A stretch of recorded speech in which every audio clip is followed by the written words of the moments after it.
आज की कहानी है याददाश्त।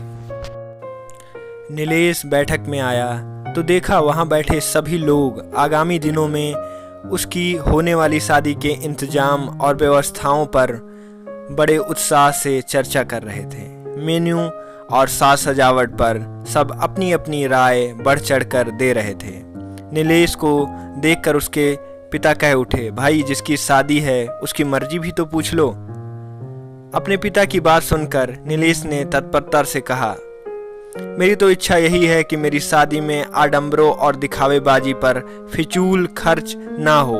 यह सुनकर सब चौंके और फिर यकायक मायूस हो गए। नीलेश के पिता कुछ असमंजस से बोले, शादी और दिखावा तो प्रायाय है बेटा, जिस समाज में हम रहते हैं उसके हिसाब से चलने के लिए खर्चा तो होगा ही। पति के पक्ष में नीलेश की माँ भी आश्चर्य मिश्रित खींच के साथ बेटे से बोली, सही कह रहे हैं तुम्हारे पिता, भाई शादी तो आलीशान ढंग से ही होगी, पर माँ मैं शादी बिना तामझाम वाली मतलब सादगी पूर्ण ढंग से करना चाहता हूँ। कम से कम डेकोरेशन और खाने में भी 4 नमकीन और 2 तरह का मीठा बस।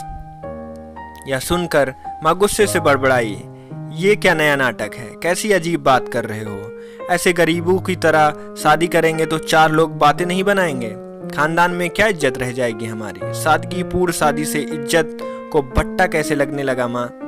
नीलेश के प्रतिवाद करने पर माँ बोली, औरों की बात तो जाने ही दो, कम से कम हमारे सपनों का ही ख्याल करो। कब से इस दिन का इंतजार था और तुम सादगी भरी शादी का नया शगुफा छोड़ रहे हो।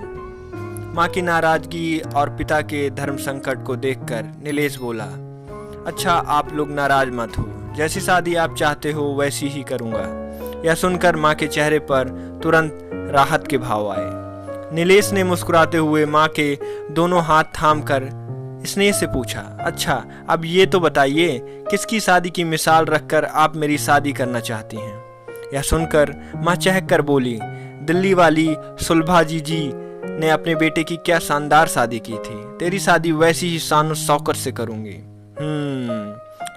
कुछ क्षण मौन के बाद उसने माँ के प्रश्न किया, अच्छा बताओ तो उनके यहाँ की शादी में स्टेज में कौन से फूलों की सजावट की गई थी, फूल कौन से थे, किसे याद है। मेरे लिए तो गेंदा, गुलाब, ट्यूलिप और ऑर्किड सब एक बराबर होते हैं।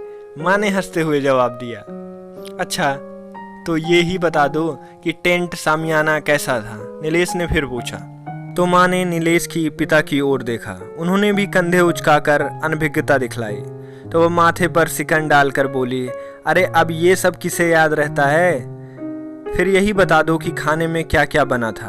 अब तो माँ झुठला कर बोली, शादी में खाया पिया और लिया दिया कभी किसी को याद रहता है। बस यही तो आप लोगों को समझाने की कोशिश कर रहा हूँ। नीलेश के कहते ही सब एक दूसरे का मुंह ताकने लगे। माँ ने नीलेश के पिता की आंखों में देखा, सहसा उन दोनों में आपसी मूक सहमति बनती दिखी।